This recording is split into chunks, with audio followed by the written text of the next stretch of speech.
Le harcèlement scolaire est un problème sérieux qui peut affecter beaucoup d'enfants. Imaginons l'histoire de Maxime, un petit garçon de 8 ans qui aimait beaucoup aller à l'école. Maxime était un élève brillant, toujours curieux et prêt à apprendre. Il avait beaucoup d'amis et adorait jouer au foot pendant la récréation.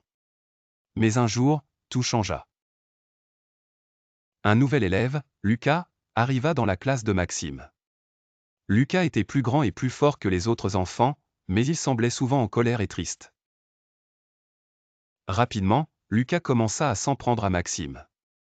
D'abord, il lui disait des mots méchants.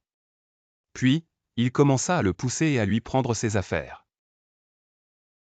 Maxime ne comprenait pas pourquoi Lucas faisait cela.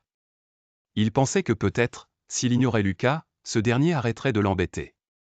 Mais le harcèlement ne fit qu'empirer. Maxime commença à avoir peur de venir à l'école. Il ne voulait plus jouer au foot et évitait même ses amis. Heureusement, un jour, sa maîtresse, Madame Dupuis, remarqua que quelque chose n'allait pas. Elle parla gentiment à Maxime et lui demanda ce qui le tracassait. D'abord, Maxime avait peur de parler. Mais il se rappela que Madame Dupuis était toujours gentille et patiente. Alors, il lui raconta tout. Madame Dupuis fut très triste d'entendre ce que Maxime vivait, mais elle lui dit qu'il avait bien fait de parler. Ensemble, ils décidèrent d'en parler aux parents de Maxime et au directeur de l'école. Avec leur aide, ils organisèrent une réunion avec Lucas et ses parents. Il s'avéra que Lucas avait du mal à s'adapter à sa nouvelle école et qu'il se sentait seul.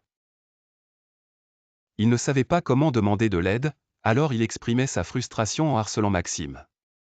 Après cette réunion, Lucas s'excusa auprès de Maxime.